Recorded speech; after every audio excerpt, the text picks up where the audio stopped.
Welcome back to Sikistan and welcome back to S&C Coaches React.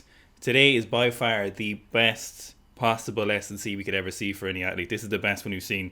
This is the most comprehensive. The shown someone is clearly understand what he needs for his sport. Today we're doing Ono Shohei, I think is how you say it. That's what Google Translate is telling us how it sounds. If you say it in an Irish accent, it sounds like you're saying Ono Shea. Ono Shea. So we've got Ono Shea on today. He is the current judo Olympic champion in the 73 kilo class, similar as the weightlifting class, interesting enough.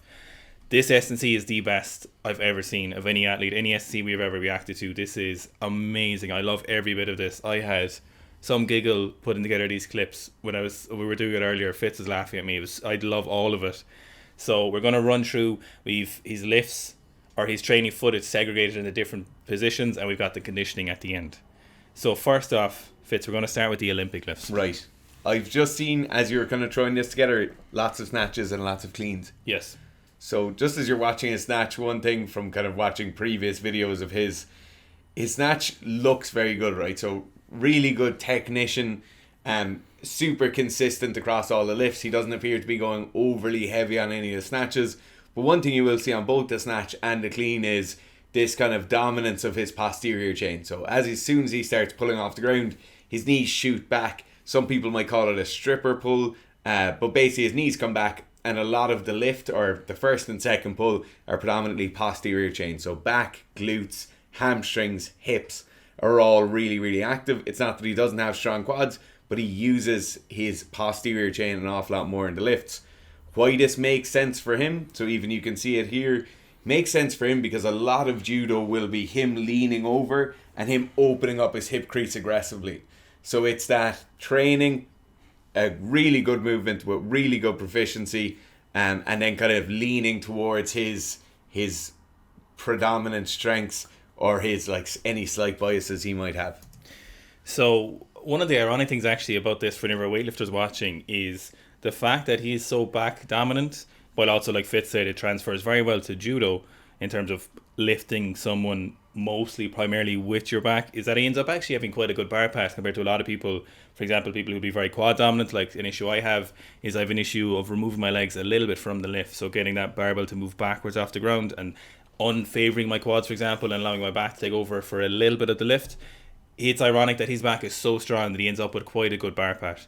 So you can see, like Fitz said, this kind of hanging motions. We see a lot of hang snatches, and we see these hang clean complexes, so hang high pull with a hang clean, and we actually see some of the Japanese weightlifters doing them, particularly Yoshi, the 61 kilo Japanese weightlifter, does a lot of these, and this makes a lot of sense for him, as when he's doing judo, he is kind of doing an environment where everything's going to be very, very dynamic, and he will be kind of building a momentum and using his opponent's momentum essentially when he's throwing him. So the fact that he's kind of getting into a motion rather than a static position from blocks, for example, he's doing like a hang high pull and then into a hang clean or a hang power clean. Very, very impressive weights. His jerk is phenomenal for some reason, which is incredibly impressive. It's very fast, it's very smooth, good split position. So this kind of brings up the question of the use of the Olympic lifts for athletes. And of all the athletes in the world who I can imagine would benefit the most from the Olympic lifts if they could learn them properly is combat sports athletes, and specifically judo, or specifically grapplers, but even more specifically of that subsection, judo people would, judokas, whatever they're called, judokais, would benefit the most from it. Couldn't be more useful for them if you can learn them correctly, if you can get up to good weights, if you have the time to do them correctly, and the coach. We see his coach a lot, and his coach is pretty jacked. Yeah. Had a great haircut. The thing where, if we speak generally for a second here, when we look at athletes, like high-level athletes, whether they're judo players, whether they're field sports athletes, whether they're track and field, what you're looking at when they're bringing the lifts in, when you're looking at a lot of the time is, what's their level of proficiency right now? Obviously, in Ono Shea's case, he is very, very proficient at the lifts.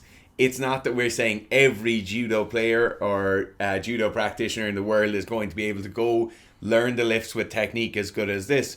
But in his case, when his technique is this good, there's very few other things will give you that same power development that snatches, cleans, hang cleans, power cleans are going to give you. You won't get it from the trap bar deadlift or a jumping trap bar deadlift. You won't get it from a fast good morning. You certainly won't get it from a pause derivation or a box derivation of the squat. when you have this level of technique, nothing will rival the Olympic lift. So next we move on to is we've seen a lot of his back squats, and his back squat is, the technique is amazing. It's immaculate, incredibly upright, which is what you'd want for judo. So he does a shitload of back training, which we see in a minute. So when he's doing his leg training, he's primarily focused on his quad strength, which is incredibly useful, of course, for judo. Leg power would be incredibly useful for throwing people and withstanding throws, resisting people's throwing. We have a couple of videos of him. One of them he's doing, it looks like to be 180 kilos from at least a set of 7 or 8 from what I can see. And the technique is immaculate. He has that hip structure we do see in some Asian athletes, where his ability to externally rotate without a lot of forward knee travel and remain incredibly upright and sit between his ankles is so impressive. So there's videos of him here. No knee sleeves, which would make perfect sense. Yeah. No knee wraps, no belts. This is really what you want to see for combat sport athletes, is less equipment, because we want to be a little bit more naked like we would be in the sport. So sport specificity is kind of dumb sometimes, but in some scenarios we do see him with a belt here, for example, which is totally fine in terms of use of the weight. With naked knees is quite nice. But here's a video of him squatting 180 for multiple reps in what looks to be some kind of metcons, and it is a beautiful squat. So remember, he's 73 kilos and he squats like a weightlifter. He squats as good as any of the Japanese weightlifters. No, and I think there is commonalities between what we see with his squat and with his snatch and clean technique, where his knees are going out to the side. He clearly has unbelievable hip structure and strength in his hips. But this level of like proficiency with any lift, if he was a power lifter and he squatted like that, you'd be like, geez, he has a great squat for a power lifter. He's also obviously been coached very, very well in the back squat. Someone who understands how high bar back squat loading and positions work. Someone came along and showed him how to do it perfectly. Yeah. Okay, so next we're going to move on to his less specific, into his isolation work. So like Fitz mentioned with his Olympic lifts, we saw a very back dominant lift, and that makes sense for judo. And so in this scenario, he is... So next we move on to his very, very back dominant isolation work. So his upper back. So like we saw what Fitz talking about in his Olympic lifts, is incredibly back dominant. And so we see him really honing in on either his natural strengths or trying to bring up something that needs to be brought up as much as possible. And we see something Fitz is a huge fan of, and that is incredibly heavy dumbbell cheetah rows. These used to be called croc rows. So it was really heavy dumbbell rows, a lot of body English and strapped in. Weightlifters might know them as Chinese rows, but cheetah rows is, I think, what most people would call them. These are the thing that you might have seen on like gym fail exercises, where you've got somebody in like a Globo gym, they get a 50 kilo dumbbell and they're reefing on it. They're like doing basically push press rows. Why they're so important for a judo athlete is you're not thinking about this being like a row to develop your bicep or your lat or something, or to get some sort of isolation movement going. You need this kind of resistive force. So if you're somebody whose shoulder is constantly being pulled forward, right? So if, not even if you're a judo player, but if you're like a jiu-jitsu practitioner, you're constantly getting your shoulders pulled forward and out of position, and nothing will build that kind of strength like that, forcing your concentric into an isometric and an eccentric phase. Nothing will get that same level of strength as having to really pull something up hard and then resist it dropping down. People talk a lot of shit about using like body language or body English with rows or with curls or anything like that. But realistically, when you're forcing yourself to train a certain aspect, whether that's tendon strength or integrity within the shoulder, whether that's resistive strength of a shoulder, you need to be getting into these positions and doing like really good quality range of motion, really strict with a 20 kilo dumbbell just simply isn't the same thing as absolute weight being moved quickly. Next, we're moving on to what, again, a phenomenal upper back exercise for judo or any combat grappling is weighted pull-ups. So you can see he's a little bit of a kip, which I think is totally fine. A lot of the benefit from these weighted pull-ups are coming from the eccentric portion.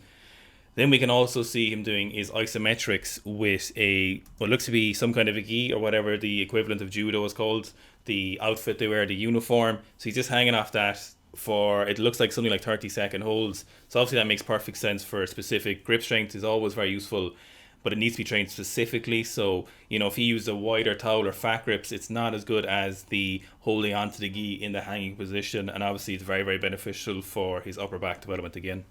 The thing I really like about this, he's doing it at body weight, and he's not doing his main strength exercises with this kind of specific grip work. He's doing like a realistic amount. So if you get somebody into the gym and they're like on a cable machine and they're doing their rows with a piece of a gi, they're doing bicep curls with a piece of a gi, you don't need to do all that. You need to do your specific strength training like he's doing here, and then you do your specific grip training after.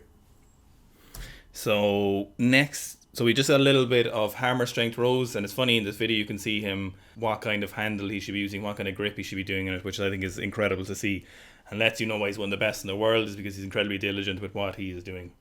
Now we'll move on to his conditioning work, and this is again a standout area which we just see so many combat sport athletes fall down, especially mixed martial arts, where they try to do all their programming, their conditioning in one workout, in their power training workout, and their strength training all in one big circuit to get things done, because you got to be specific.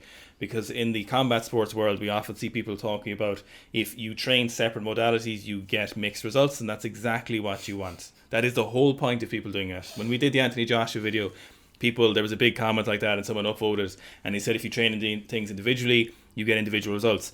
Yes, you do. That's the whole idea. Point. That's called block periodization, which has been around for about 2,000 years. So that is exactly why you want to do those things.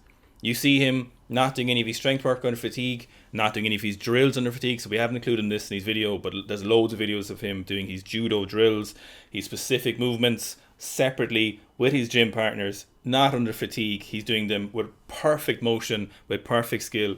He is ingraining that perfect movement in his brain. He's remembering exactly how to do it. He's not doing them in a circuit. He's not doing power cleans, then into weighted punches, then into squat jumps, then into 30 seconds on the hit bike, for example. He's doing these all segregated. And now when we go to his conditioning work, it's all very aggressive outside the gym, running up and down stairs, but running upstairs from what we can see very, very aggressively, like a Terminator. This is the kind of worst case scenario. You're trying to escape from someone. It's dark outside. You're like, oh, I'm going to run up this alley and maybe there's some steps I can run up. And then Shohei starts racing you up behind. Like, this is... He's not even involved in the criminal chase. He's just running up steps. And he's just there. You're worried he's chasing you. But someone else is actually chasing you. Yeah. And then Shohei chases you up the steps. So great point to make here on the conditioning work is you'll hear different people saying different things about hill sprints and hill sprints in speed development. It's really important to note that these are perfect for him, right? He's developing conditioning in his quads, he's developing conditioning in his aerobic system, altering his blood values. He's getting very, very good aerobic training done here. But this by no means means that this is how you sprint to sprint faster. You certainly don't start by doing loads of really steep hill sprints or stair sprints, but they're absolutely perfect for what he wants, which is getting a small bit fitter, getting those power production values increased, and then increasing those red blood cell counts to make sure he's a lot fitter when he's in the ring. So then we see him doing weighted carries up the same step with his partner, which is phenomenal. At least that man must be 70 odd kilos or more. And he's just walking up there like an absolute fucking... They're holding hands as well. Absolute boss. Your man's holding on to him. So then again, we see more uphill sprints. So obviously a big fan of hill sprints. And it looks great. Reminds you of Rocky. Yeah. So then we have some separate conditioning stuff. We see like rope... what do they call that? Rope waving, making rope tsunamis. Battle ropes. Battle rope tsunamis.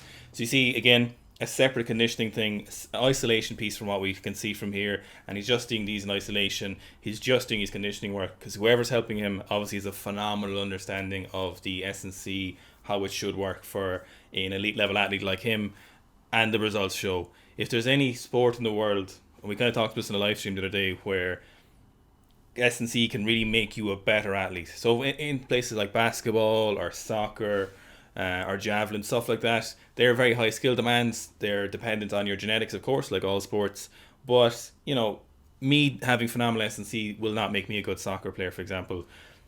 Our good soccer players, it'll expose them and allow them to have a better career and have better quality, but it'll just kind of expose the qualities already there, support it, but then they still need to bring a different game onto that pitch. Whereas in combat sports, it's such a raw force. It's so technical, but it's also so physical sport. Being an absolute unit will make such a difference. Like, it makes someone very, very good. If they work on their technique, of course, but if you bring on their physicality and their conditioning, you will see, no end of benefits. I think the last thing to piggyback onto Garth's point there is people talk about, now I'm not sure if it's just jiu-jitsu people in general, but maybe just jiu-jitsu people get their voice out there an awful lot more. They talk about how technical aspects of these sports are so important, and nobody's denying that here, right? O'Shea undoubtedly is an incredible practitioner of the art of judo. But what you don't understand is that in order to be able to use these techniques, to be able to think clearly, to be able to have the correct power outputs, to be able to throw somebody at the end of a match, you need to be in phenomenal condition. And this is the thing that, like, even in the technical sports, there's certain things where, like, skill and just having a brain to be able to play a certain sport is very important. But no matter how good your brain is to kick a ball, to hit a baseball, to catch whatever, you need to be in great condition where it's at the end of the match or at the end of the fight, you're still going to be able to have the same outputs to be able to put up with what's going on in your brain. Yeah, I just love this one. This is so good. It's so good to see it out there, because you hate seeing stuff that's, dare I say, wrong. You're seeing stuff that's useless. They're seeing stuff that is just not going to work because other people see it and assume it's the right way. But it's so satisfying to see. Yeah. Basically, we talked about this kind of in the Squad Everyday video, and someone said it's very interesting because this commentator played chess, and they said it sounds like it's so interesting that you're saying that there's like perfect moves you can make, and the more you use from everyone's experience, the closer you get to making perfect moves without having to waste time. And that's kind of where you want to be going in the S&C world and weightlifting and programming world in general, is getting to places, do the best stuff works, and give that athlete the best opportunity to get better. And I think this is a phenomenal example, and the results speak for themselves. Of course, he's an amazing judo athlete, and he understands the sport, and he's incredibly, dominant and aggressive, and he's got the mentality. But also his S&C is obviously bringing him to that level, or allowing him to express it at that level. So we have a combat sports athlete, but there's a lot of interest, loads of people involved in the channel, engaged with the channel, with Seek Your Strength as a company, or combat sports athletes. It's something we've been thinking about for a while. And the combat sports program is 6 weeks of strength training, very basic, very productive strength training, and then 10 weeks into a power phase at the end. So it's 10 weeks long. It's at seekstrength.com. There'll be a link to it below. I promise you, we've never let people down with our programs before. And if you're a combat sports athlete and you give it the time of day and you do the program as it is and the best of your ability, you won't know yourself as an athlete in 10 weeks. I make that as a promise. As the minister of Sikhistan programs, I promise you, you will be a different athlete after 10 weeks if you give the program a good, honest shot. Thanks, guys.